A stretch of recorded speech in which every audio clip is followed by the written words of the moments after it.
Hello, everyone. The open meeting law requires that I notify the public that this meeting is recorded. Therefore, please be aware that an audio and visual recording of this meeting is being made by Boston City TV, a part of the City of Boston Office of Cable Communications, and is being broadcast on Xfinity Channel 24, RCN Channel 13, and FiOS Channel 962. With that, I will hand it off to the chair to begin the meeting. Hi, my name is Olivia Richard, and I am the chair for the Disability Commission Advisory Board, and I call the September meeting of the Disability Commission Advisory Board to order. Let's start with introductions. I am from Brighton, so let's start with Carl. This is Carl. I am also from Brighton, and I identify as a deafblind individual.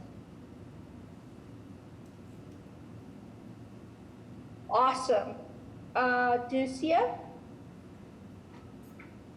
Hi, everybody. My name is Ducia L for short, and I am in Boston International specifically.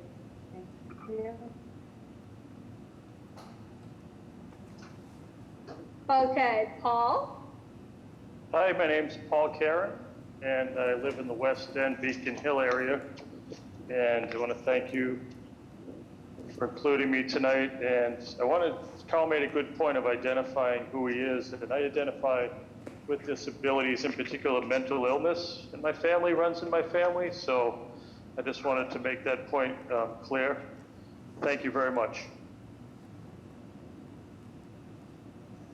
Juan Carlos? Hello, everyone. This is Juan Carlos Ramirez. I live in the Boston South End, commission member. And Wesley?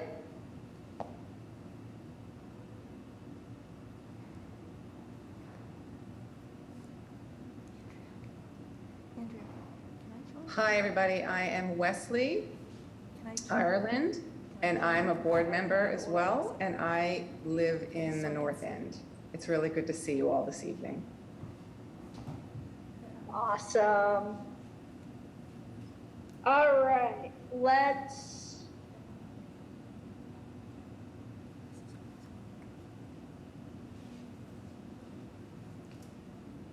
Oh, you got muted, Olivia. Whoops. Do we have a quorum?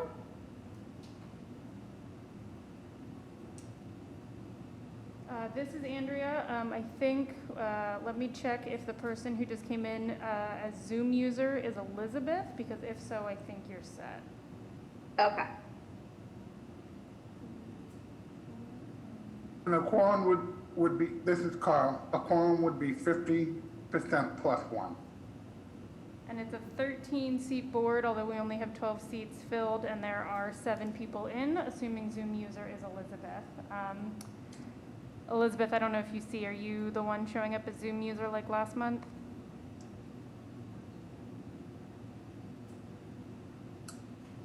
Yes, I thought I got that fixed. This is Andrew. I can fix it for you right now. Thanks. Elizabeth, would you like to introduce yourself? Sure. I'm Elizabeth Ding, Vice Chair of the Advisory Board, and Back Bay. Awesome. Okay, let's move to approval of the August minutes. Do I have a motion to approve the August minutes? This is Carl. I make a motion to approve the August minutes. Do I have a second? This is Juan Ramirez. I second the motion. Okay, any discussion? No? All in favor? Hi. Aye. Any opposed?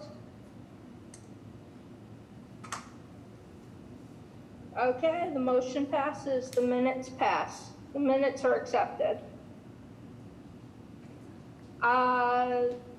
So the first thing we have is a project presentation on MBTA Downtown Crossing. Dina Salem, take it away. Hi, I'm Dina Salem, but I'm actually not the one presenting. I'm going to kick it over to John McCormick. He's the MBTA project manager. Oh, awesome. Sorry, I had you as the person on the agenda. The logistics, sorry. Hi, John McCormick. I'm just going to share my screen. Let's see this one. Can all of you see that screen? Yes. All right, great. Hi everybody. My name's John McCormick. I'm a senior project manager with the MBTA. I've been with the T for about 16 and a half years. I'm a native Bostonian, grew up in the Andrews Square area of South Boston, and was a frequent user of the Red Line from Andrews Square Station. I would like to thank the Commissioner, McCosh, and the advisory board for this opportunity to present this MBTA project, which is currently in between the 30% and 75% design phase. And it's called Downtown Crossing Accessibility Phase 2. And before I start, I'd like to just introduce some members of the team that are on this call, on this video conference. From the MBTA's Capital Delivery Department, we have John Swartz, Senior Director of Transit Station Facilities, Katie Zazera, Manager of Stakeholder Management. From SWA, I'm not sure if she's on, but she was invited, Laura Brelsford, who's the AGM, Assistant General Manager of System-Wide Accessibility at the T, and Jennifer Ross, I've seen her, she works for System-Wide Accessibility. She's the Project Coordinator of Customer Engagement for SWA, System-Wide Accessibility. Continue with the team, our prime design engineer consultant is Mont McDonald. The project manager for Mont McDonald is Ahmed Mahaba.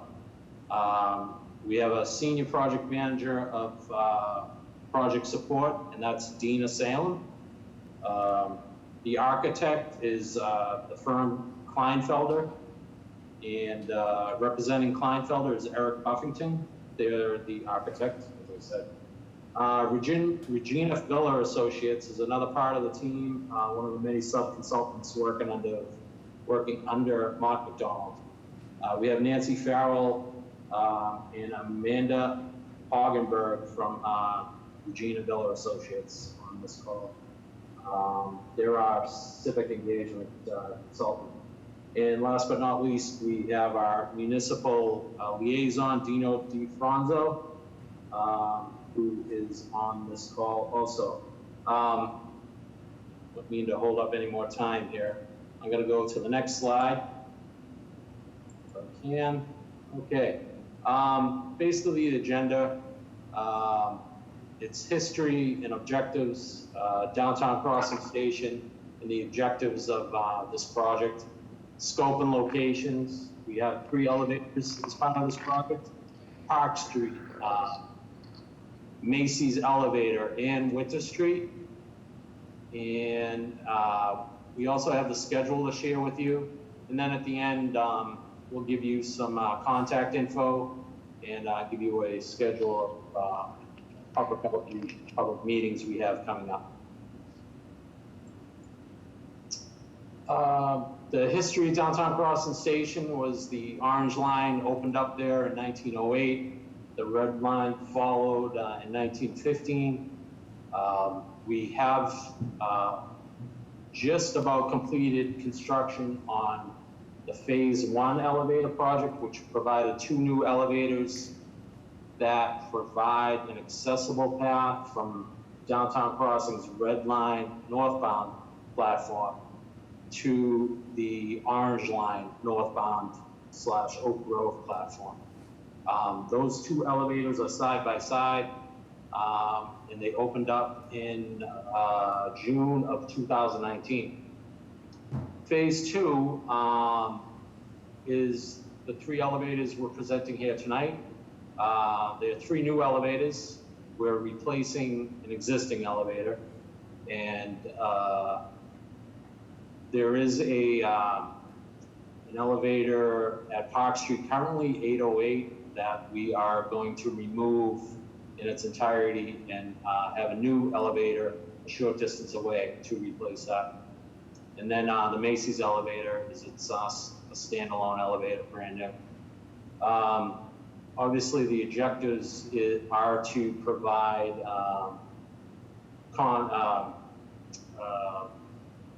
let's see, the word I'm looking for, compliance with the American with Disabilities Act.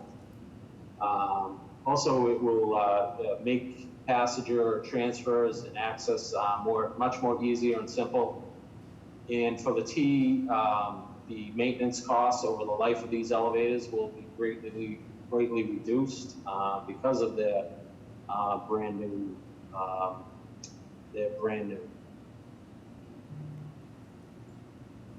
All right, so we're going to go through the 3 elevators. We're going to start with Park first. Now, this Park Street elevator is basically our solution to provide a connection between the red line northbound and the orange line southbound to Forest Hills. We looked at placing this at the corner of the orange line platform where the stairs come up from the red line northbound platform. And because there was a Eversource high voltage electrical vault in the sidewalk there, which would have to be relocated, and we would have had to take some of the corner mall building, the Gilchrist building's basement space. This was not seen as a feasible alternative. So this Park Street elevator is now our answer to that. What's going to happen is this provides the red line northbound to orange line southbound connection. So if you're on the red line northbound and you're at Downtown Crossing Station, you'll just stay on the train for one more stop, get off at the center platform of Park Street, and you can come up this brand new elevator, travel down the Winter Street concourse, and gain access to the Orange Line's Forest Hills platform. So this basically, we'll get into detail as I move through the presentation. On the right here, you can see a typical Downtown Crossing neighborhood map with its quarter-mile radius.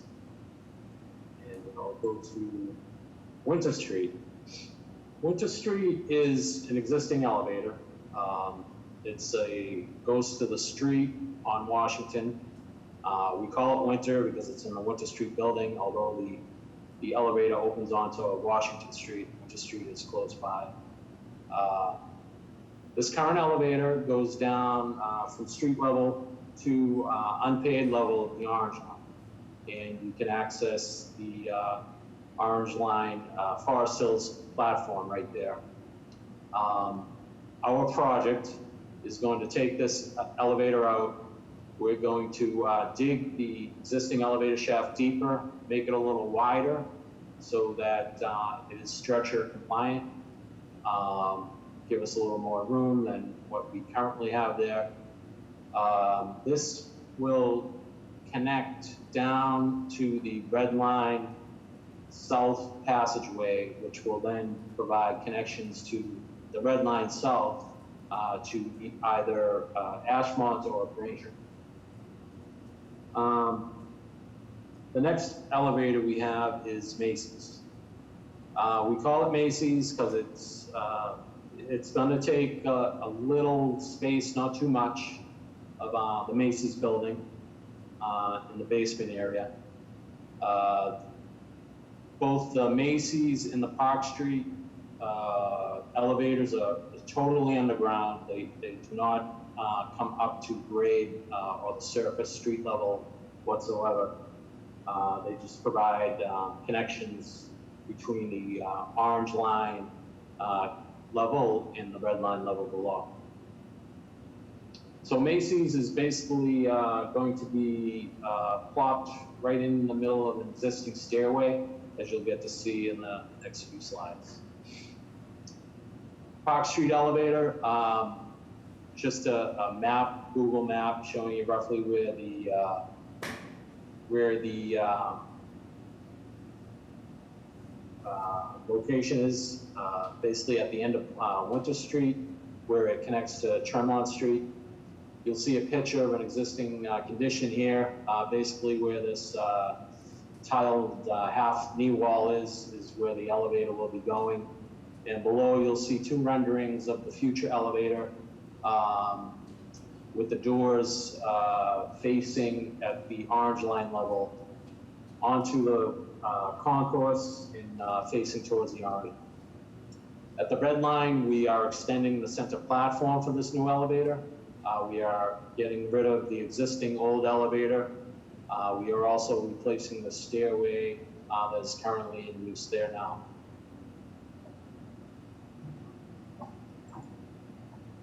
This next slide is a 3D animation of the Park Street elevator.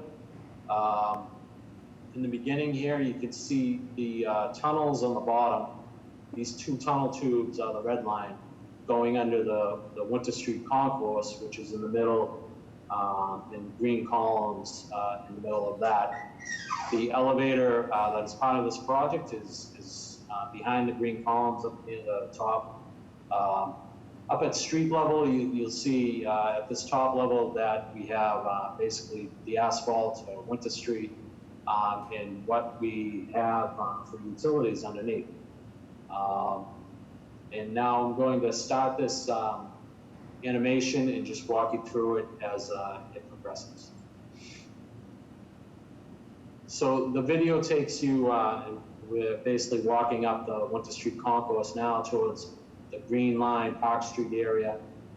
And as you come to the end of the Winter Street concourse, we'll have this new elevator that will be accessible here and via this new extended center platform at the southern end of the Park Street red line. Basically shows you a connection of coming from the red line up to the Winter Street concourse. We're making use of a abandoned pump well to use to build the bottom of our new elevator shaft in, and that will give access to the folks who want that connection between the red line northbound and the orange line southbound. We have a lot of utilities in the road. We will soon be doing a test pit and to nail down exactly what utilities are there and their locations so that we can better plan for what we need to do in the design of this Park Street elevator. The Macy's elevator is coming down Winter Street. We're now just crossing Washington. We're in the corner of the Macy's building. This elevator, there's an existing U-shaped stairway that connects from the orange line Oak Grove northbound platform down to the south passageway, which then leads to the red line south platform. There's an existing picture of that Winter Street condition. I'm sorry. This is the southern passageway, and this is the stairway, and this is basically where the elevator will come out into the southern passageway. The rest are renderings. Up top is where it will be situated. There's an escalator, an existing escalator. It will be directly across from there. The door will be facing the north, and then downstairs, the door will be 90 degrees configured the other way to access the south passageway. And basically, that's what you'll see in this lower left picture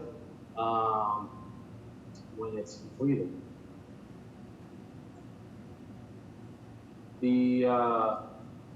This also is an animation. I will walk you through it. It starts at the south passageway level of this elevator. So as you exit this, you basically make a U-turn to go down to the red line. You will also, at the Winter Street elevator, you will have the option, once we have that built and installed and operational, you'll be able to use that to access the northbound platform of the red line too. I mean, northbound platform, southbound platform of the orange line. So this video is basically walking, backing up away, up the southern passageway towards the orange line stair that is currently there, to the connection to the orange line southbound. In the distance, that will be the red line southbound platform. Over here on the left, you can see tracks for the red line southbound. Now we're just opening up to see its elevation. And it's a two-stop elevator.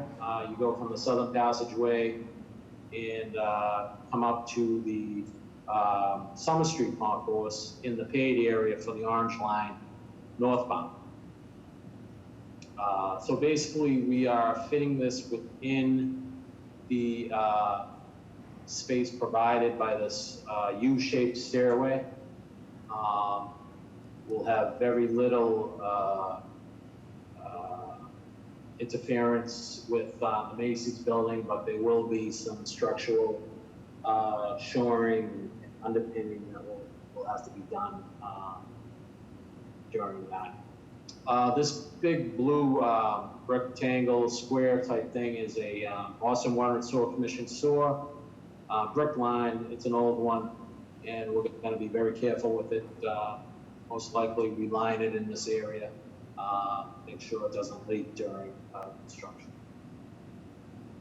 So that's the Macy's elevator.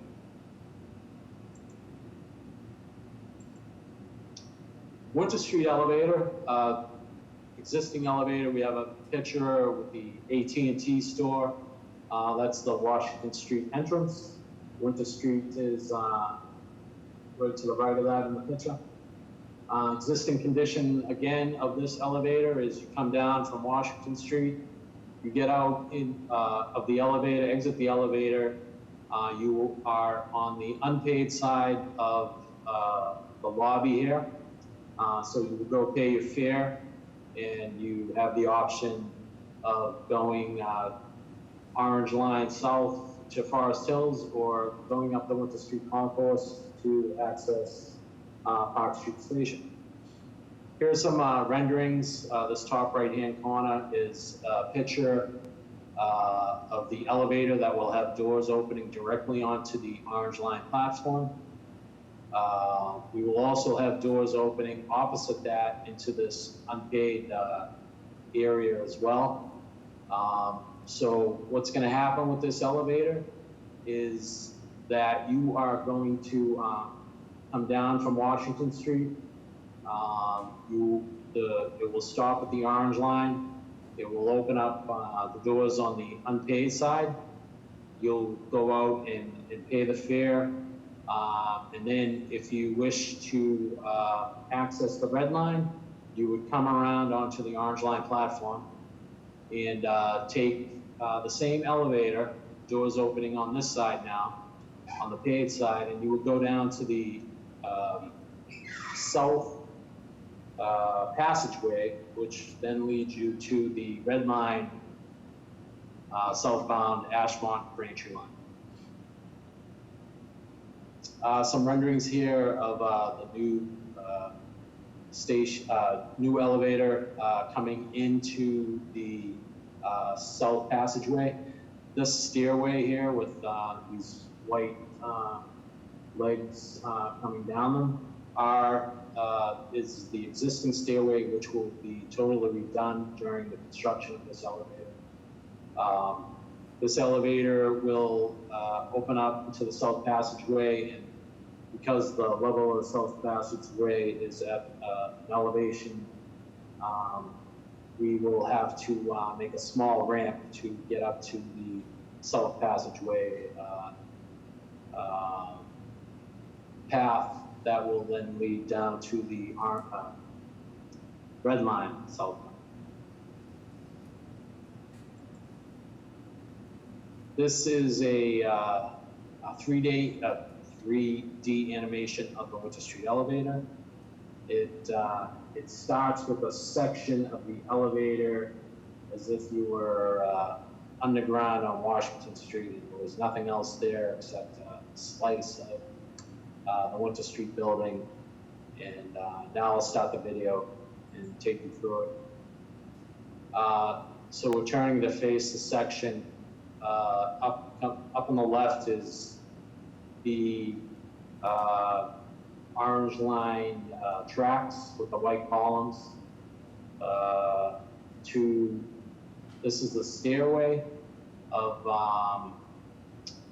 that leads you up to the orange line platform from the south passageway. Here's our new ramp coming down from the south passageway to the new red line level entrance to this new elevator. Again, we have this blue saw lurking right next to our ramp that will lead us to the elevator and to the south passageway.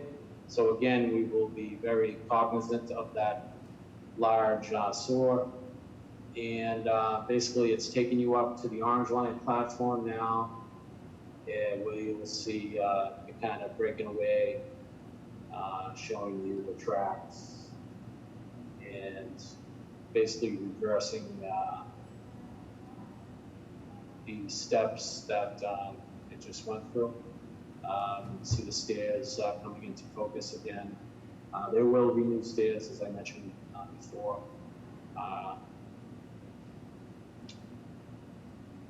And that's the Winter Street elevator.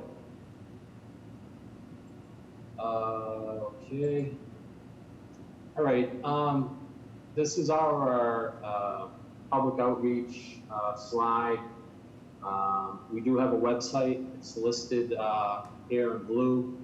That website is www.mbta.com/DTX-accessibility. We do have a project email that goes directly to me and to other stakeholders within the MBTA and the design team. That is, this email is dtx@mbta.com. On the left, we have a schedule of our meetings in the past. We've met with the BID, Downtown Crossing Business Improvement District. We've met with Commissioner McCosh earlier this summer. We also met with the Arte group with the T about a month ago. And so this is our meeting right now. It was supposed to happen on October, but thankfully we got into an earlier slot and able to present this to you earlier. We're anticipating a public meeting to happen in October next month. And other than that, it's a hearty thank you again to the advisory board and Commissioner McCosh for allowing us to present this project to you. if you have any questions, we'd be delighted to answer them at this point. So, there any questions from the board? Ducia? Thank you. Can you hear me all right? Can you Yes. hear me? Okay, Yes. perfect. Okay, first of all, thank you, John, very much for your presentation and good to see you. Yes, nice yeah. to see you again, Lucia. Thank you. Regarding, so maybe I didn't catch this at the beginning of your presentation. When you were mentioning all those constructions at different locations, so I know with this construction, I know you mentioned some other construction you were doing. Like, are people, I mean, I noticed, for example, when outside of Boston, when the construction were happening, you were not really able to use the red line or orange line. They had to like use shuttle buses. So maybe I got lost. But what is like, are people still if they do use public red line or orange line, or are they not use the shuttle bus during this construction? Okay, so Ducia, what I think you're asking is if the orange line and the red line at any point during the construction will be shut down. And the answer is no. No, they will be running, there will be no diversions. We will have, we anticipate the south passageway will be closed for a while, but we can reroute pedestrian traffic around that. Although it will be challenging now, that's about it. But train service will remain. Wesley? Hello, John. Hi, Leslie. So much for your presentation. You're welcome. So I actually have 4 questions for you, or / comments as well. Okay. And move through them. First of all, I really enjoyed your presentation, and it looks like a lot of new and exciting changes that are happening in the future. My first question is, well, I have to say that coming to Boston about 20 years ago for college, I have seen so many changes in public transportation since those past years that I've been here. And I have to admit that with the transfer from the orange line to the red line, there has been a very long path between those transfers. And I'm just thinking of that. It's a long walk between, and a long path to walk between those two. Is it possible to add something like a moving walkway or a high-speed area, just like Logan Airport has for their longer passageways? There's that moving walkway system. I think that type of system could be more user-friendly, faster for those who are transferring, for both people who are in wheelchairs with a mobility disability. I think would help pedestrians as well, because I am concerned about those pathways. There's a lot of people, especially during rush hour. And so do you have any possible solutions to that issue? So I can tell you straight out that a moving walkway is a very good idea, but it will not be a part of this project. I understand, you know, the walking distance. I believe, depending on if the question is more about the Park Street elevator and making that connection between the red line northbound and orange line southbound to Forest Hills.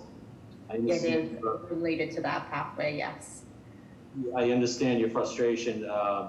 You know, it's about 250 feet if you got off the Red Line train at Downtown Crossing and went down the North Passageway, and you had to, climb up stairs. The Winter Street Concourse is about 200 feet longer than that. We did make some improvements to that concourse. It was really restricted not too many years ago. If you remember, there were kind of plywood walls going down half of it. That's all been removed, so it's more wide open.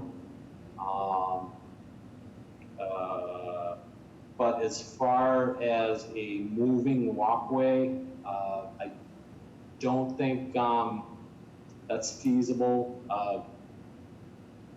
For us, we can bring it up to our office chief engineer to explore possibilities to put one in the future. But we would have loved to put an elevator down by that stairway from the North Passageway, so you could just go down and pop up onto the Orange Line platform, much like people who use the stairs to do now.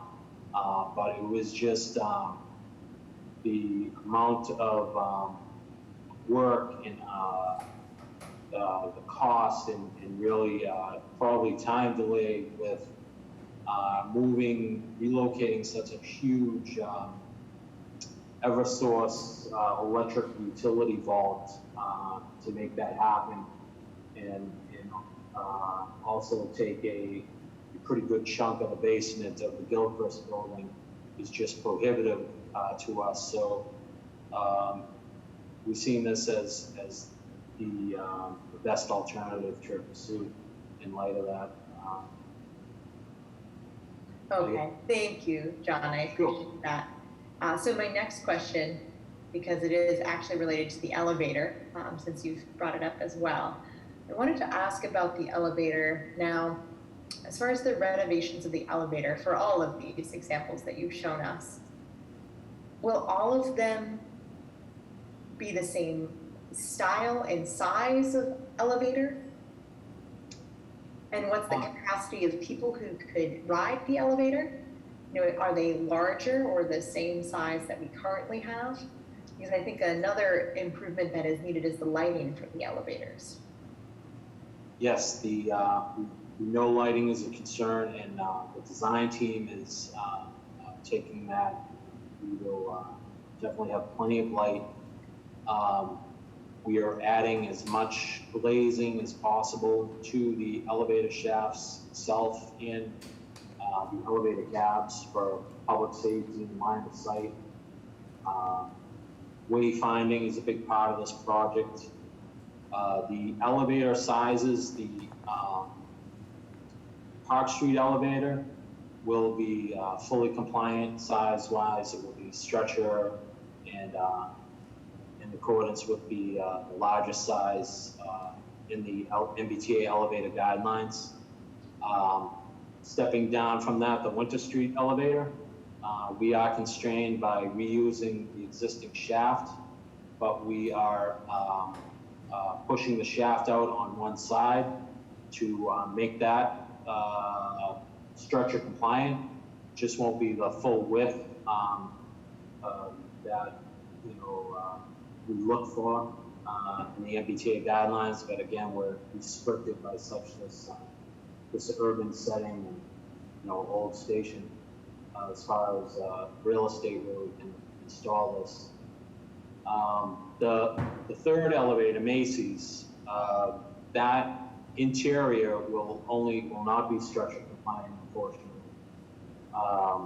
It's going to be 5 feet by 5 feet square, and that again is dictated by existing structure that we have to install this elevator shaft within without jeopardizing the structural components of the Macy's building. So long-winded response, the one out of the 3 elevators will be full-size. The Winter Street elevator will be stretch compliant.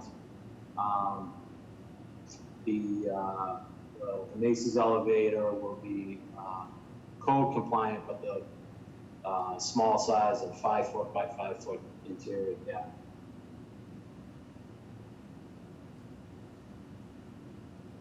Okay, great, thank you. My next 2 questions, hopefully they'll be easier. Maybe I'll get a short answer on these. Sorry.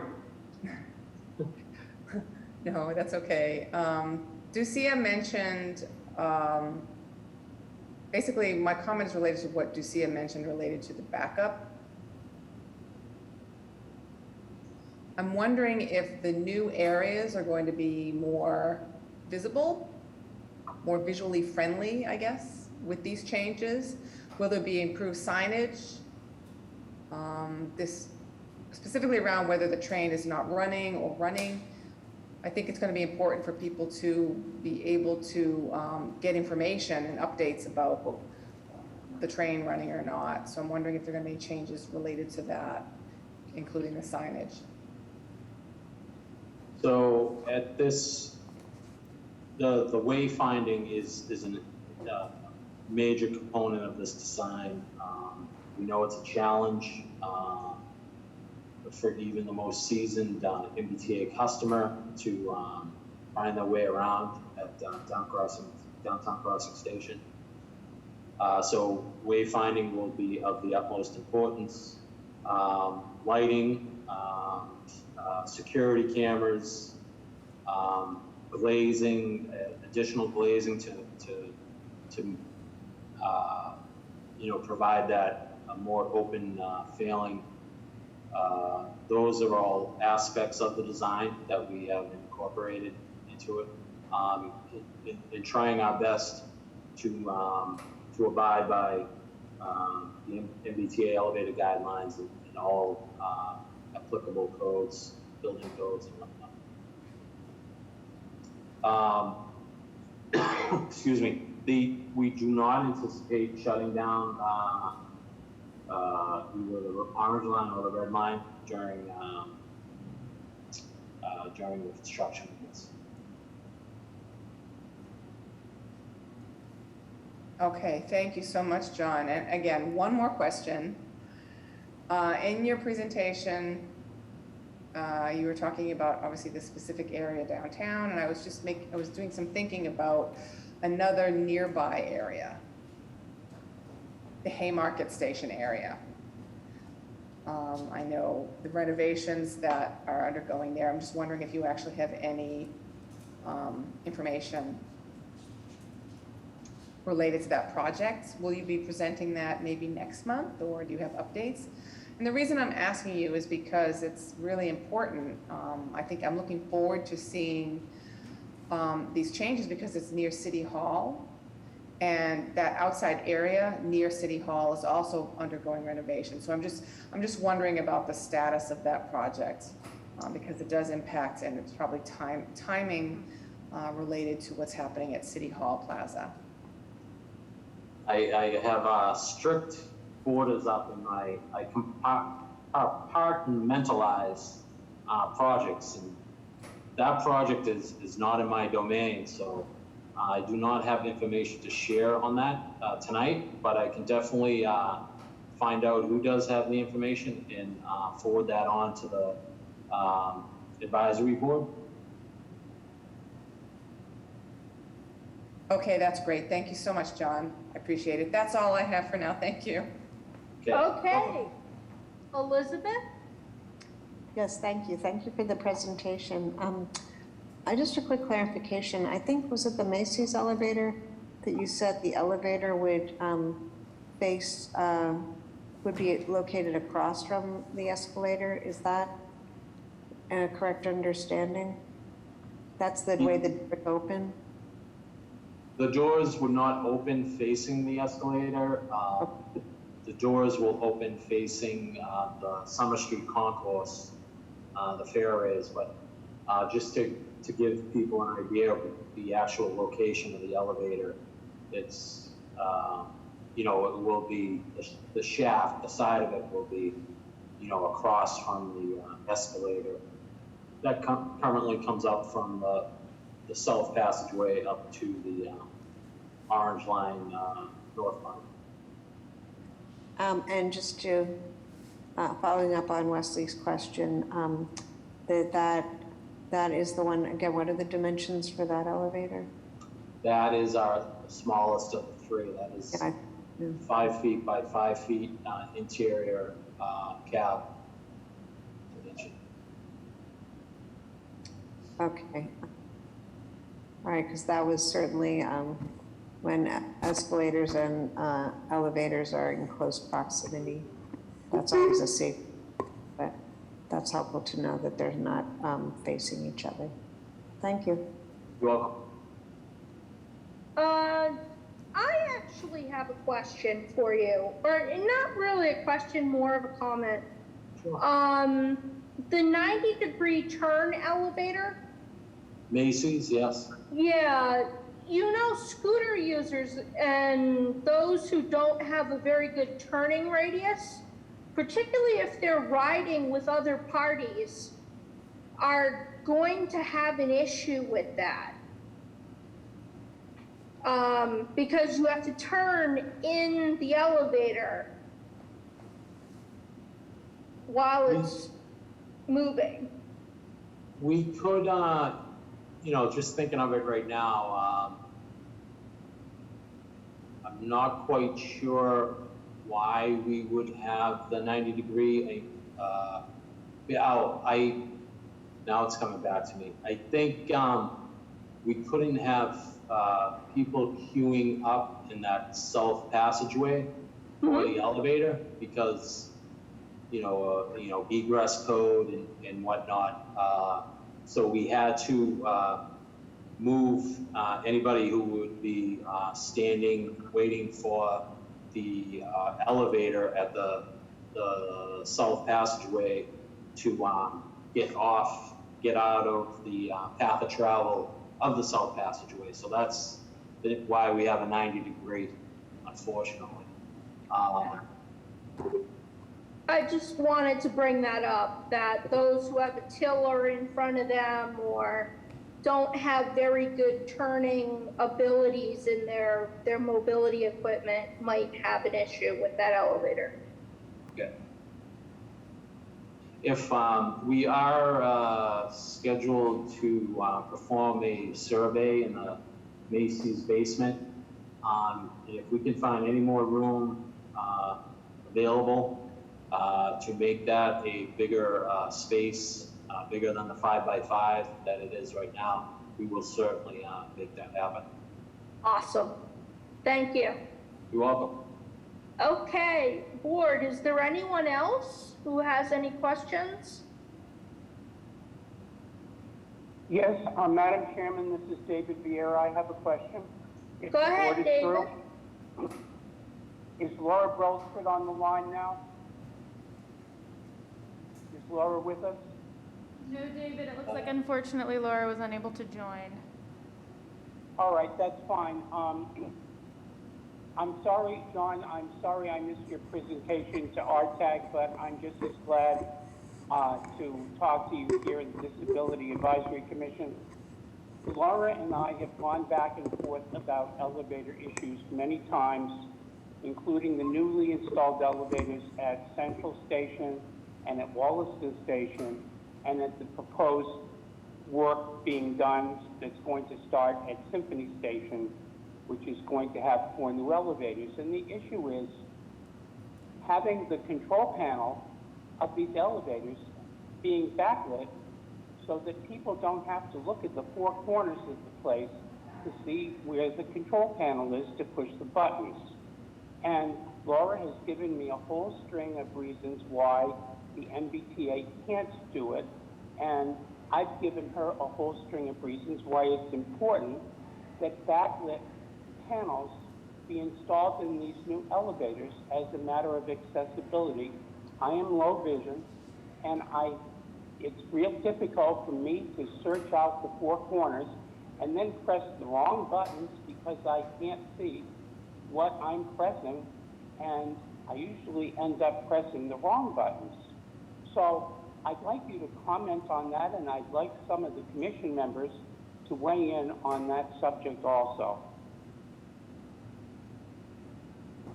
So is that both on the exterior of the elevator and interior? I'm focusing more on the interior control panel of the elevators. I'll give you a perfect example.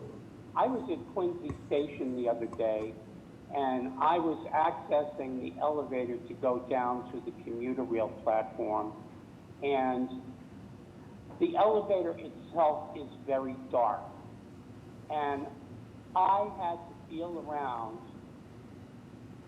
so that I could find the elevator panel.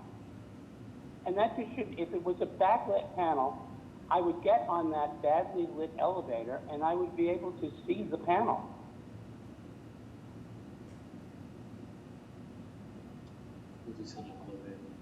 To the commuter rail. Okay, That's just an example. That's just an example. You're buying brand new elevators. Why can't they have backlit panels? I will bring that to the design team and also talk with Laura Belsford. I was involved with the Wollaston elevators, so this is unfortunately the first time I heard of it, but well, it's not the first time that the T has heard of it, because I've spoken of it many times at RTAG meetings. David, Yeah, hi, David. This is Kristen McCosh, the commissioner. I can follow up with Laura for you and find out more information. I'd be happy to do that. Well, Commissioner, I want to know why it can't be done. I can, yep, I'll find out. There's no reason why, if you're buying brand new elevators, to me, this is an accessibility issue. So, all right, I appreciate your offer, Commissioner, and thank you very much, John, for the presentation. And we'll all look forward to the new designs as they go in. you're welcome. Thank you for your question. Thanks, Dave.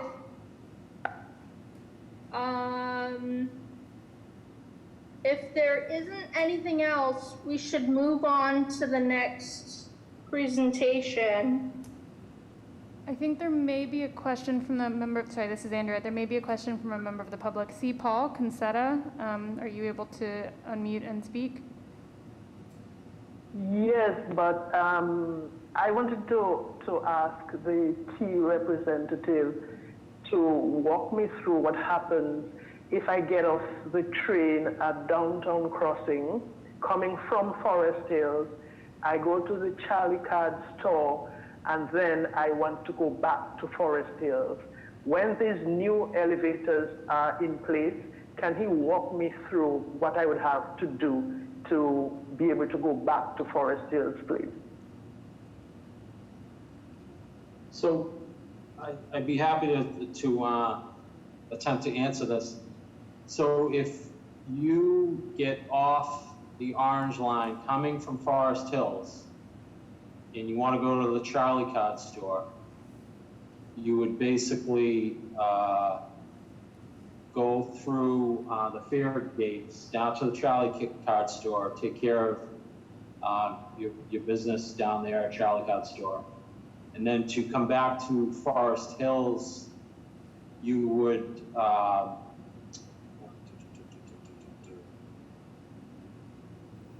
to come back to Forest Hills, you would have to take the Macy's elevator down one stop to the South Passageway, and then travel to the end of the South Passageway where the stairs begin up to the Orange Line Forest Hills platform, and take the new elevator, the new Winter Street elevator, up to the Orange Line platform. Does that make sense?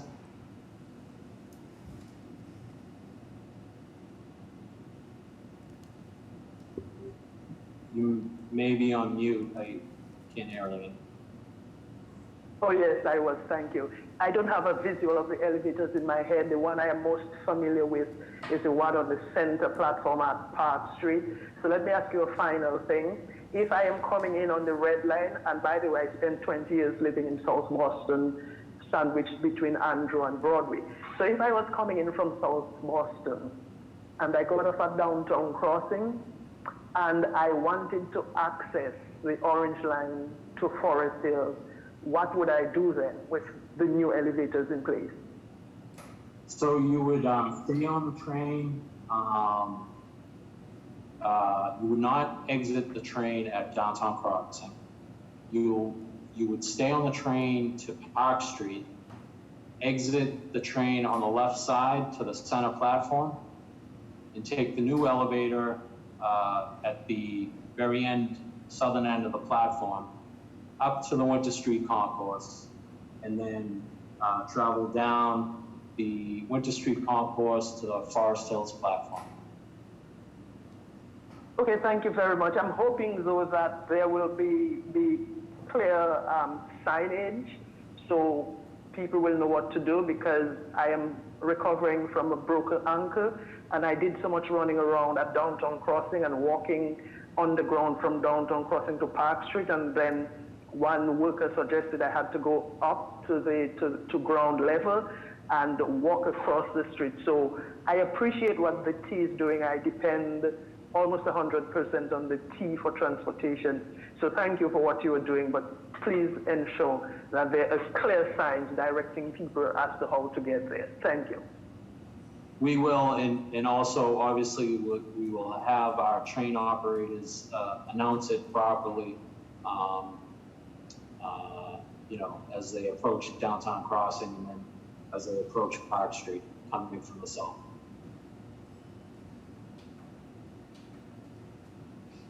Okay, thank you. Andrea, do we have anyone else? I don't see any other, this is Andrea, I don't see any other hands raised or anything in the chat. Okay.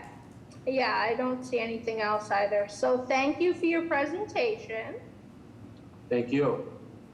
And I think we will move along to the Election Commission. Hi, everybody. It's Commissioner McCosh again. We don't have anybody from the Elections Commission able to attend tonight, so I'm going to give an update. I'll give the update on accessible voting by mail. And Awesome. I believe we have slides. Andrea is going to pull them up. Yes, sorry, I'm just having, okay, come on. There they are. Sorry about that. Yes, they should be up if someone gets a chance to chat or tell me that they can see them. Yep, it's up. Can you just scroll down to the accessible voting? There you go. All right, so as you all know, this is election season and there's a lot happening. So some of you may have seen that the City of Boston recently announced an accessible vote by mail platform. So I'm going to talk a little bit about that, but first I want to give you some background on accessible voting by mail. So the state has always limited absentee ballots to those who had specific reasons for not being able to go to the polls, whether it was a disability or someone was going to be out of town, but you had to have a specific reason that qualified. Then during the pandemic, the Commonwealth of Massachusetts passed a law that said people could vote by mail for any reason. They didn't need to have a disability or be out of town. It was one of the measures implemented to help with the pandemic. This provision did have an accessibility component which allowed voters with disabilities to fill out their ballot electronically, print it, and then snail mail it to a municipality. So there was an electronic component, but the whole thing wasn't electronic. You weren't able to submit it electronically, but you could do it at home in that way. So the state law allowing no excuse, they call it no excuse absentee ballot, that ended when the state of emergency was lifted by the governor in July of this year. Then a new state law was passed in July that extended the no excuse voting by mail in all local and state elections through the end of this year, through December 15th. However, this extension did not have any accessibility components as the previous system did. Go to the next slide. So, the City of Boston entered into an agreement on September 8th with the Disability Law Center, the Boston Center for Independent Living, the Bay State Council for the Blind, and 5 Boston residents with disabilities. This is going to be an accessible voting platform for absentee voting. In lieu of the standard print paper ballot and envelopes, the City of Boston will provide an accessible electronic ballot. Voters will be able to mark and officially cast their ballots electronically through a web-based platform or other accessible mechanism. The platform will be compliant with WCAG 2.1, and there is information on the complete settlement at the link listed on the slide. And we will send this out to everybody after the meeting. So the City of Boston has committed to the following actions. We will be establishing an accessible remote voting system that allows City of Boston residents with disabilities to participate in absentee voting by mail privately and independently. Beyond December 15th of 2021, the accessible remote voting system will be available for voters with disabilities participating in the absentee voting program. And that distinction is made because the state only extended the state only extended no excuse vote by mail through December 15th, but the accessible platform will be available beyond that. And this is specifically an accommodation for Boston voters who have disabilities including blindness, low vision, mobility or dexterity disabilities that make it difficult or impossible to effectively access standard print materials. And this is referred to in the settlement as print disabilities. With that update, I just want to mention some important dates that are coming up for elections.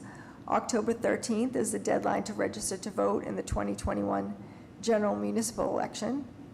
October 27th is the deadline for elections to receive your vote by mail application for the general election. So we would recommend submitting an application as soon as possible to allow for mailing delays. And November 2nd is the general election. So those are the updates on accessible voting by mail, and I'm happy to take questions.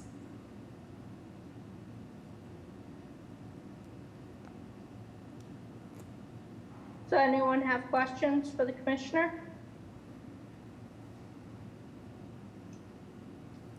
Looks like Wesley has his hand raised. Go ahead, Wes. Yes, hello. Hello, Commissioner McCosh. Good evening. Just wanted to follow up with a question. How would this process work for deaf-blind individuals? So the way it works is that you're able to vote electronically, and people would just use their own devices at home that may have accommodations that would work for them. Carl, I can address that a little bit if you want, Sure. Commissioner. Sure. So, Wesley, since they said that it has to meet WCAG 2.1 standard, it means that it'll work with the screen reader, and many deafblind folks will have refreshable display which the screen reader will read to, so it should work for deafblind folks. That's right, Carl. So we're depending on people using their own devices at home. Right, that's what I'm talking about, though. Yeah. So Wesley, it's really just a way to vote electronically at your house, and whatever devices people have, they can use. That being said, all the polling places are accessible, and we also have the AutoMark machine, which allows people with disabilities to vote, but it's not always private or independent. And that's why we want to provide equity for people with disabilities to vote by mail in their own home the same way everybody else is able to. Thank you. Commissioner, I have a question. I would presume that one would have to sign up with the election department in order to get instructions on how to get this on their screens at home? Do you know what that process is?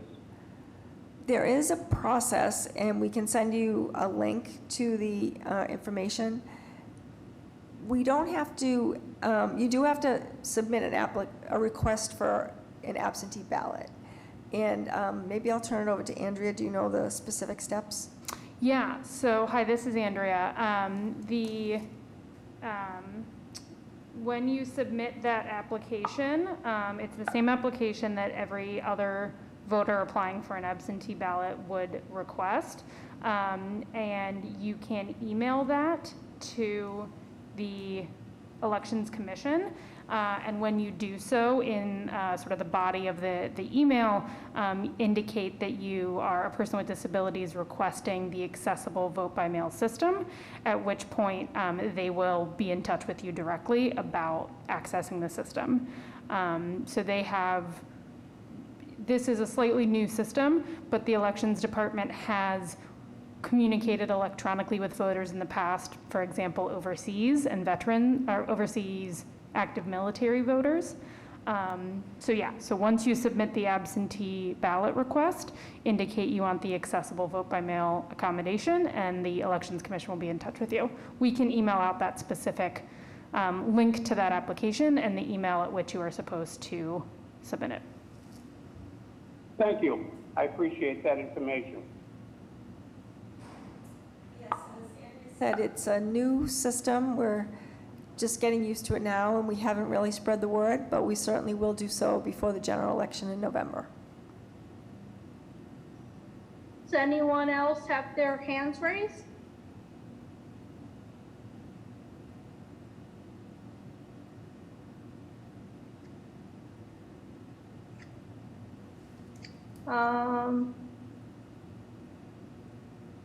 Any other questions?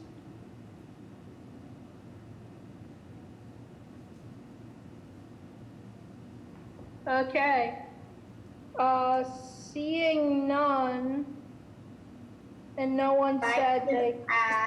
Sorry, this is Wesley. Just related to Carl's comment about using whatever equipment those deafblind individuals have at home. I am thinking of some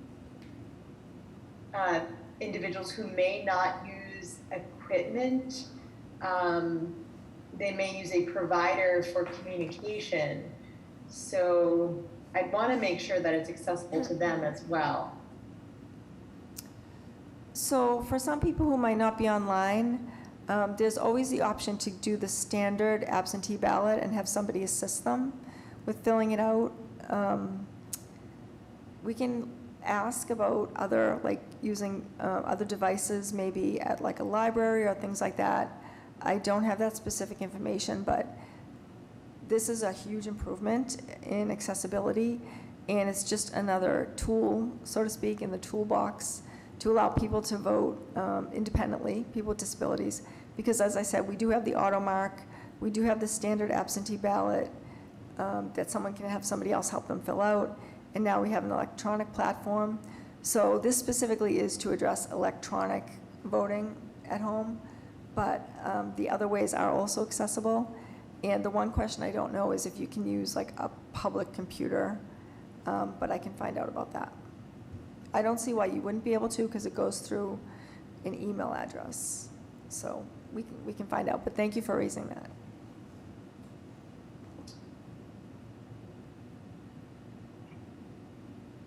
Okay. If that's it on that, which is fantastic news. Let's move to the chair's report, which is me. We have the Dar Forum on OneCare. The Disability Advocates Advancing Healthcare Rights is having a forum on Wednesday, September 22nd, 2021, from 1 to 3 p.m. It'll be, I believe, online. ASL and CART are provided. If you want more information, you can contact Jessica Podesta at the Boston Center for Independent Living, and her email is jpodesva, PODESVA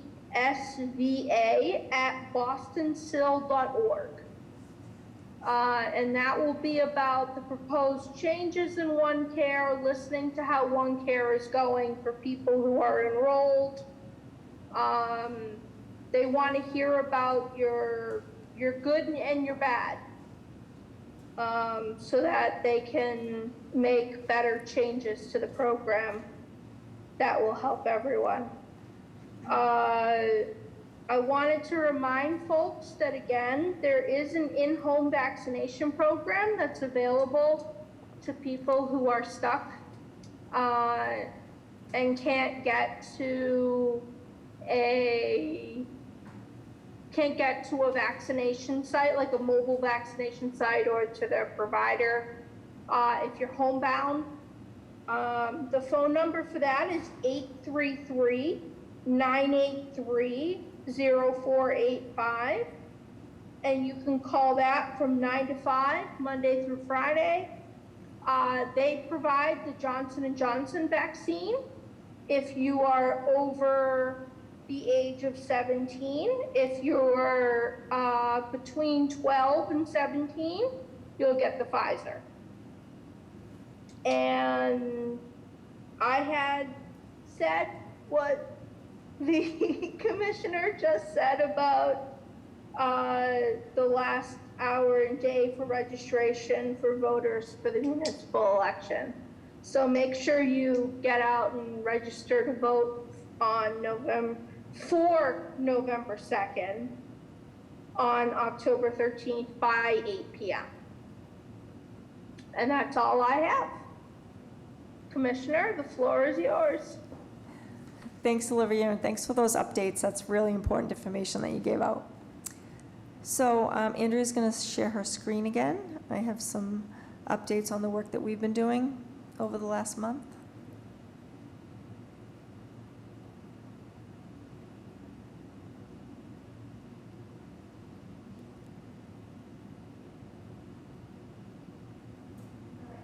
Everybody see the report? Beautiful. Okay, so the first thing I wanted to talk about, can you go to the next slide, is the board letters. Olivia sent us her signature, so we mailed out the letters to Mayor Janey about disability priorities, and also to Governor Baker about vaccines. So thank you all for completing those letters, and they went out a few weeks ago. We also have drafted your letter to Secretary Walsh, welcoming him, maybe at this point more congratulating him on his work, and outlining disability employment policies. We would need a vote if anybody wants to have that sent to the Secretary. A draft was included with the board materials for this month, so I will leave that back in the chair's hands after my report. An update on the Captions ordinance.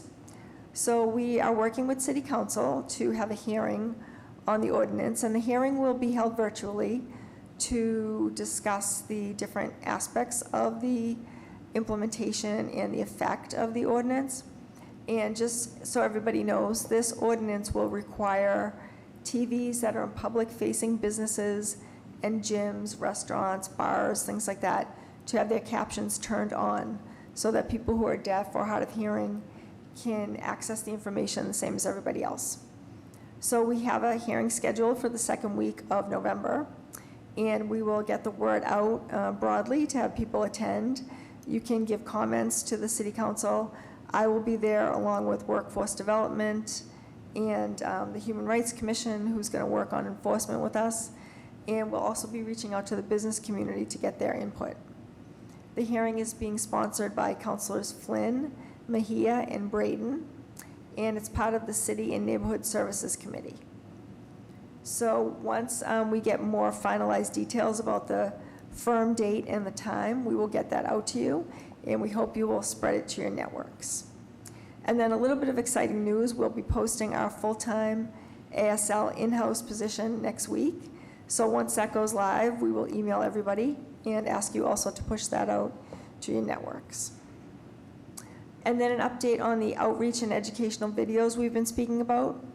So we've been speaking with Boston Bikes, which is part of the Boston Transportation Department, to do some videos on bikes interacting with pedestrians with disabilities. We are going to be meeting with them next week, to talk about the grant money that we have and actually producing the videos. The MBTA is working on educational videos as well to describe floating bus stops to people who aren't familiar with them. In case anybody hasn't seen them, there are some recently installed on, I believe it's Columbus Ave, and they're sort of located in the middle of the street. So they can be confusing if you haven't seen them before, and we want to do outreach to educate people on how they work. We're also looking at other potential topics to do outreach education on, and that would be like changing curb use, snow removal, and outdoor dining.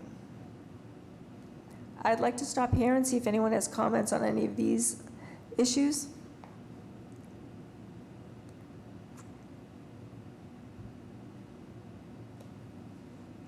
Yes, Commissioner, it's David Vieira. When will that meeting be held regarding the bike issue? Do you know? Yes, it will be held next week. We're meeting with BTD and Boston Bikes. Would you mind if I got an invitation to that meeting? I believe it's just going to be an internal meeting for us to kind of hash out what we're doing. So it's not really going to be open to the public, but I can get back to you after the meeting if that would be helpful. Okay, just a recommendation. What I would really like to see is the chair of the Boston Bike Coalition and a member of the Boston Police Department to do a presentation at one of your future meetings to discuss enforcement of whatever wonderful things you're going to put in that video, because showing a video is nothing if the precepts of the law are not going to be enforced on the street. Yep, we can do that, David. We'll put a note to schedule that for a future board meeting. And I want to say too, I don't mean to say it's going to be limited to videos. We want to produce videos, but we're also going to do a big outreach effort with reaching out to the bike, different bike communities, like people who rent blue bikes, maybe courier services, bike clubs in Boston, charity rides, colleges. So it is going to be a major campaign that we have grant money to do. And I know that you've been asking for a long time, and this has taken time to put together, but it will be here from now until, as long as we need it to do it. So it's definitely not limited to videos. It will be a whole outreach campaign, but yes, we certainly will loop in the police. Okay, thank you, Commissioner. I appreciate your efforts, and I'll look forward to seeing that. Thanks. All right, we can go to the next slide if there are no other questions on those things. So last month, Jerry asked for a little information on our... This is Wes again. Oh, sorry. Sorry, Commissioner.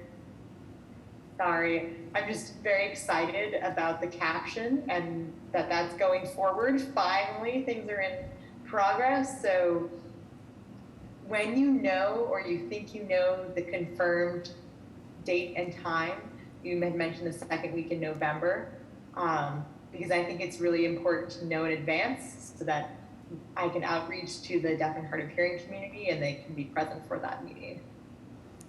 Believe me, you're the first on our list who we're going to notify when the caption gets, the hearing gets scheduled, because we know you really pushed for this and we appreciate it so much. We definitely will have the dates scheduled firmly with the time, because we want to be sure to have ASL and CART set up for the event. And we will certainly be in touch with you, and we would love it if you would get the word out to the deaf and hard of hearing community. Wonderful, will do. Yeah, just please do keep me posted as to when it will be. Great. Do you have a sense? Yeah. Thanks, Wes. All right, so next I want to give just a brief update on some work we did over the summer with the Boston Public Schools Special Education transition age students. They are 18 to 22 students with disabilities, and we held a summer program with them. We used it as a pilot program because we have grant money from Citi, which has provided financial empowerment training to 2 BPS teachers who in turn took the curriculum and worked with more than 30 students over the summer to teach them basic skills on money, banking, financial services, and protecting their identity. Because we know there's a lot of predatory behavior out around right now, especially online. So each student in the program received $100 seed money to open an account, whichever worked best for them, a checking account or a savings account. The students took a field trip to Boston City Hall, where they met with staff from my commission. They also heard from different financial institutions, banks, and credit unions, and they were able to ask questions and look at which type of institution would be best for them. We held a parents' night to discuss the curriculum, answer questions, and talk about ABLE accounts, which are savings accounts that allow people with disabilities to save money that doesn't affect their benefits.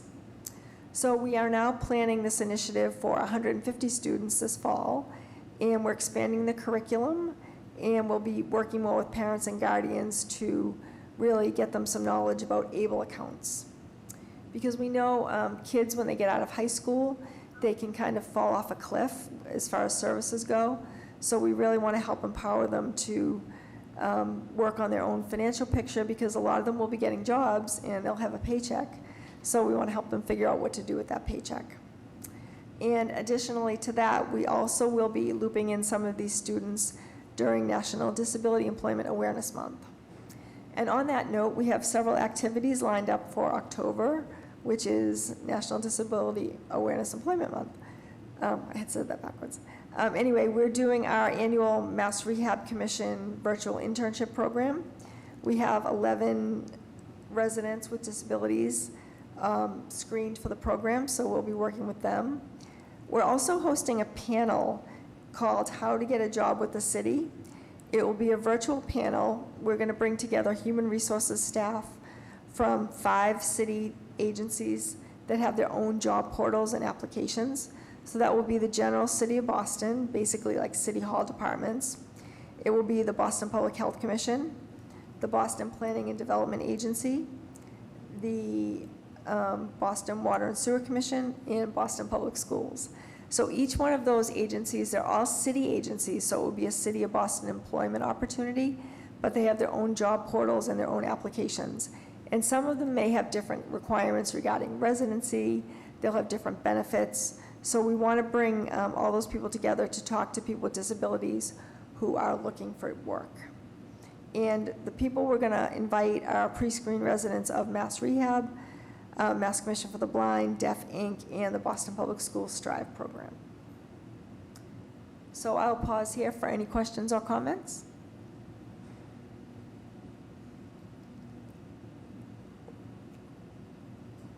Anyone got any hands up? I can't see the hands, so. This is Andrea, I don't see any hands, nor do I see chats, but maybe someone's typing furiously to say, me, I have a question, but I think we're good. All right, if not, I can move on to the last slide I have for updates. So we mentioned a few meetings ago, Patricia mentioned a community access monitor training. And yes, so that's something we'd love for the board members to attend. We got 2 potential dates from the Mass Office on Disability, Thursday, November 18th, or Tuesday, November 20th. It's going to be... Commissioner, just to step in, it's a 2-part training. Oh, it's a 2-part training, I'm sorry. So that is the potential 2 dates. And, not an or. Oh, good to know. And then those trainings are 9:30 to 2:30. They will be virtual, is that correct? Yes. Okay. Virtual, there'll be break time, and there'll be ASL and CART available. So we would love to see who's available to attend and who's interested, and we can follow up by email. If anybody wants to discuss it now, we can do that as well. And then the last thing I will mention is that we are doing a lunch and learn this Friday. It's part of the Greater Boston Chamber of Commerce event that they have every year for young professionals. It's going to be a live in-person event in Cambridge at the Multicultural Arts Center. It's going to be basically, it's geared towards young professionals to introduce them to best practices on disability inclusion in the workplace as colleagues of people with disabilities and also as future managers. So it's going to be a panel discussion, and Juan Carlos will be joining us to talk about his employment experiences, and we welcome anybody who'd like to attend. It's going to be live streamed on Facebook, but I don't believe it will be interactive. On Facebook, you'll be able to attend virtually, but not really ask questions or things. So if anyone wants to come, we welcome you. I'll be speaking, Juan Carlos, and then somebody from Mass Rehab. So that is it from my report. A few things I will leave open-ended are, Olivia, if you want to do anything with the letter to Secretary Walsh, and then also if anybody's interested in volunteering for any videos with the MBTA or the City of Boston. We need people to come in and demonstrate different things that we're working on. And finally, please let us know about dates for the CAM training. Olivia? Okay. That sounds great to me. Does anyone else have anything?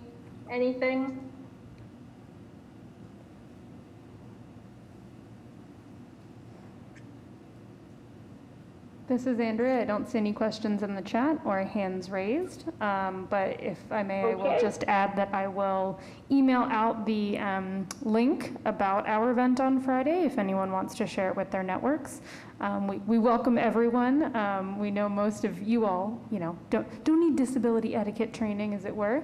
We're trying to reach the folks that are new to the world and want to learn, but anyone and everyone is welcome, so I'll send it out to you.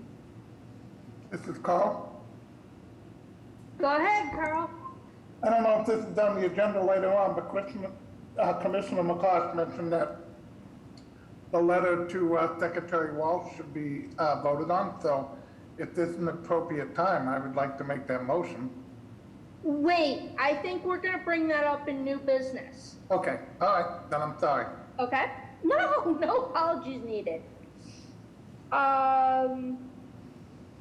Let's move on to the architectural access report. Sarah, take it away. Hi, Olivia, thank you. The architectural access report for this month was actually incorporated into Commissioner's report, so I'll throw it back to you. Oh, well, that makes life easier. Okay. Thank you for that.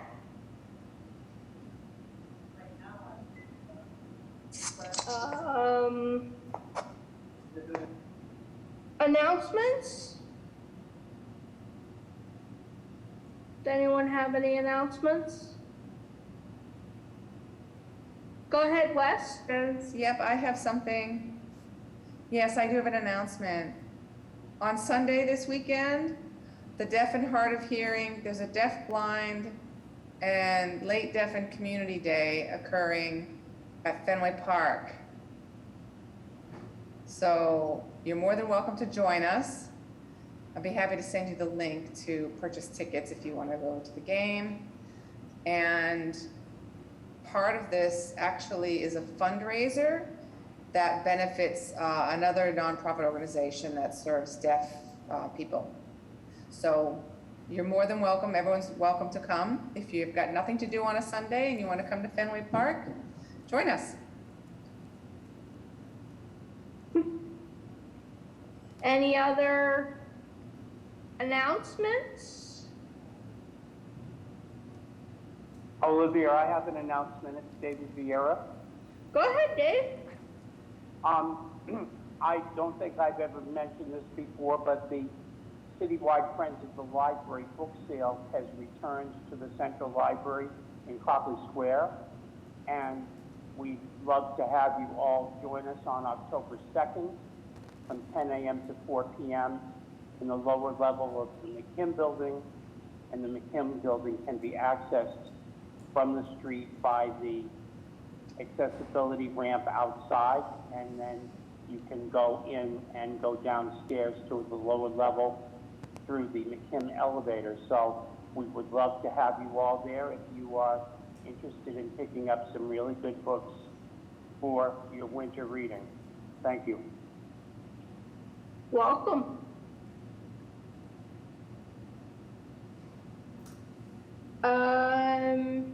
Anybody else?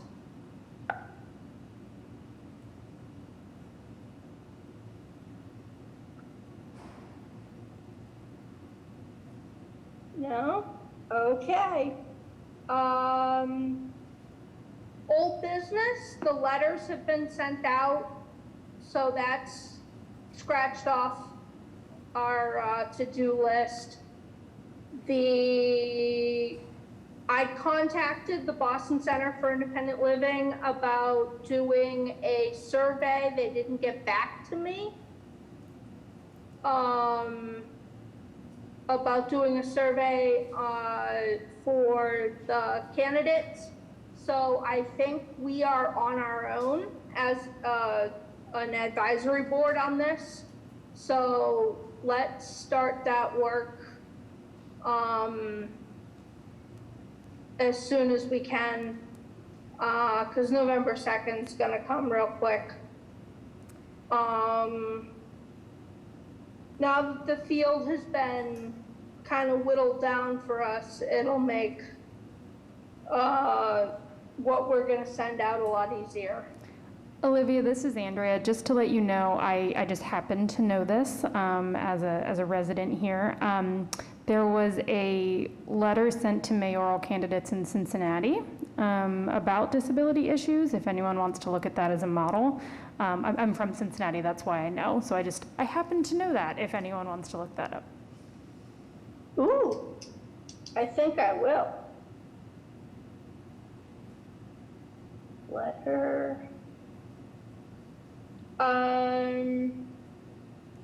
So let's go to new business. Wes has his hand up. Yeah, Wes? This is related to the letters Okay. for the mayoral candidates. Yep. I think that we could send the letters now to both candidates with the same sort of letter, basically. Yeah. Mayor Janey, and afterwards, whoever ends up being the finalist, we could actually do a follow-up letter. Because I'm sure that people are quite overwhelmed with lots of letters that they're getting over the past 2 months. So yeah, I'm thinking that might be a good approach.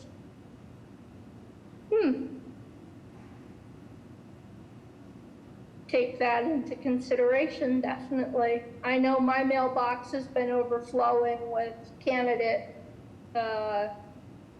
stuff. So can only imagine what they're getting on their end. This is Andrea. I see Elizabeth has her hand raised in the chat. Okay, Elizabeth?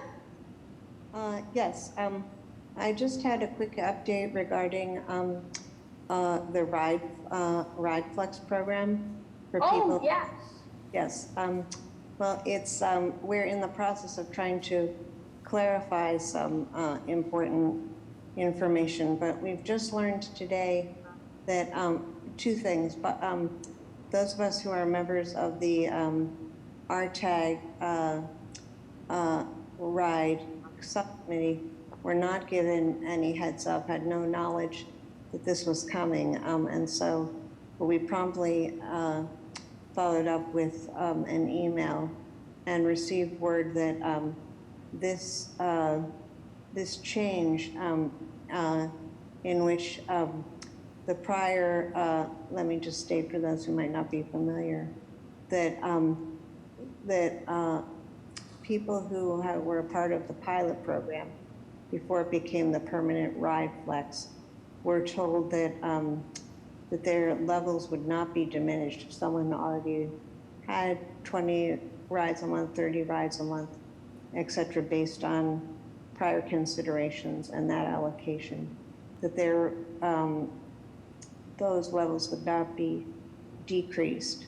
What was very confusing and disconcerting was to receive the bulletin that went out that for Ride Flex applicants beginning October 1st, that those that their current level of usage would be the determining factor, and everyone's usage has been markedly decreased in recent months because of the COVID pandemic, and whether it's the people were working from home and now are finally in a position to commute to work, or because of the vaccine rollout that prevented many people with disabilities from even having an option of being fully vaccinated until May onward. That certainly that would have been a very unwelcome and unexpected major policy change. We've been assured that for those who have already signed up for Ride Flex, that will continue to be the case, that people would be at their, they would not have their current levels decreased. And that's the same for people who sign up between now and October 1st, that it's applicants to Ride Flex, people who have already been in the prior pilot program, that after October 1st, that we would, that those people would be affected. We don't know what were the considerations that went into this change, and we will be having our tag group will be having a follow-up meeting, what would usually be our monthly meeting, but certainly with more time devoted to it to learn more about it. But I did want people to already know what we've just learned today. They are going to put out an FAQ, frequently asked questions about this topic, because it certainly was confusing and requires clarification, but that is the current status, that if people have been enrolled in the pilot and either are already enrolled in Ride Flex or choose to do so before October 1st, your levels will not be decreased to current usage. And as I said, we certainly are seeking more information on even how this determination came about, the choice of the timing, and the ambiguity of the language. And with that, I also wanted to let the advisory board know that we are very interested in having the RIDE, the Mbta RIDE office come and speak to the board, but because they've just had a change in leadership from Ben Schutzman, who just left at the end of July, to Mahor Rahimi as the acting director of that office, that and who subsequently was away, just returned to the office this week, that we realized that this timing would not be helpful in the way we want it to be, that both our tag, we want to be better informed, but we also want that the new leadership and their programs to be in a position where they're better able to field questions from the board or members of the public. So that's what I wanted to bring up. Any questions on that fine? Okay, that's good to know.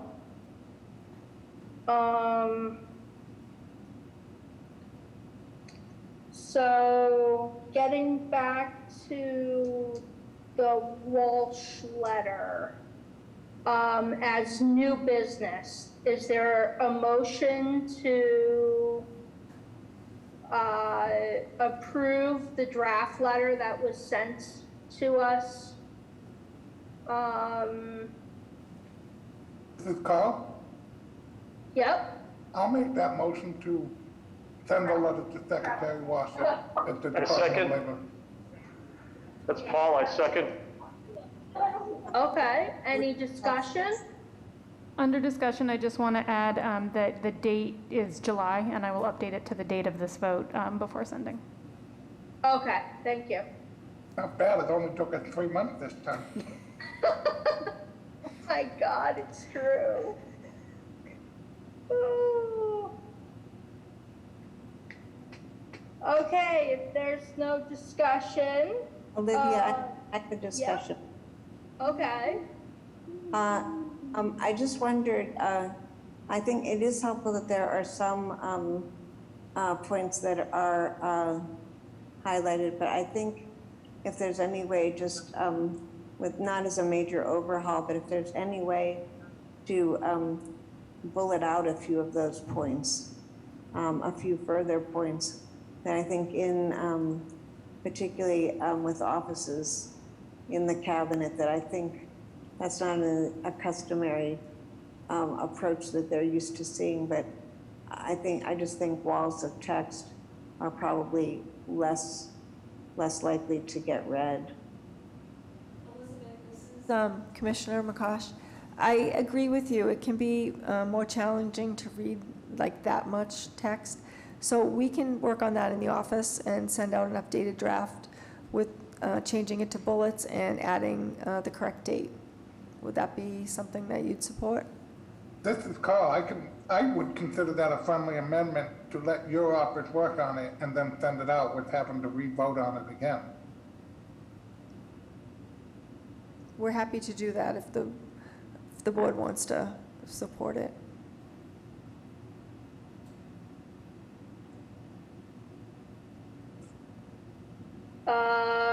I support that.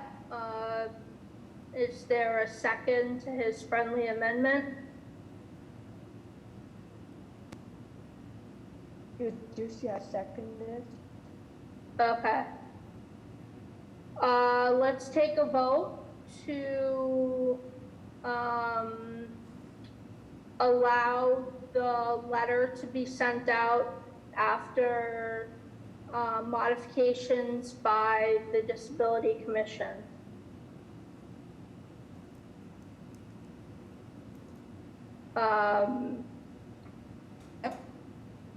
All those in favor? All those in favor? Aye. Aye. Aye. Any opposed?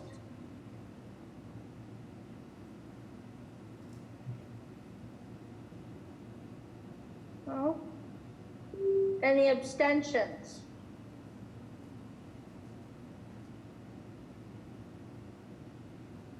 Okay, the motion passes.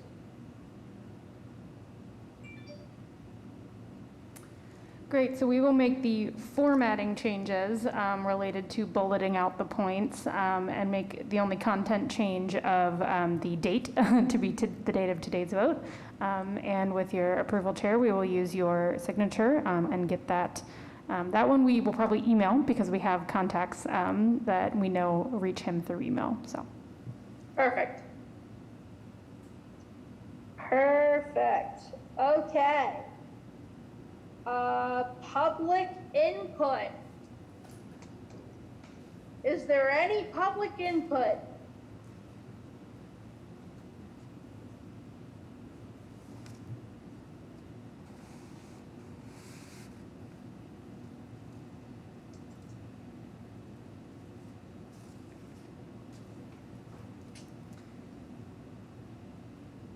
So I see a question in the, oh yeah, do you see that question? Great. Yeah, I just saw it. Public input means if you have anything to say to the commission advisory board, as not a member of the board. So it's, if you want to speak about something, now's your time.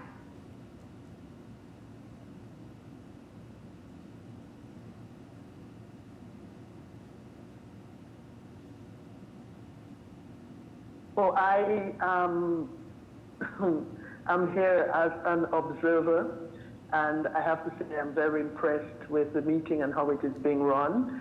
And at this point in time, I would just like to remain an observer. My initial concerns revolved around the MBTA and its access, especially around downtown crossing. I would like some more information about the persons that you need, the advisory board needs to do videos with the MBTA, but I will email about that separately. But for now, I think my question, the burning issue for me about downtown crossing access was answered. I am very impressed with the voting initiatives that the city of Boston and the commission and the board working with them is taking. It makes me feel so proud to be living in Boston. And at this point in time, I don't have that much more to say because I don't want to interject myself too deeply into the conversation at this point, but I am willing to work along, and I will send out an email to see if I can get more information about the people that you need, because I don't really understand what you need the people for, the ones to do the videos of the MBT. So thank you for now. Appreciate it. Thank you. Is there any other public feedback?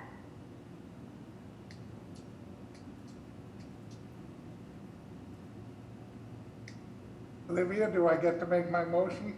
You can make your motion. I make a motion to adjourn.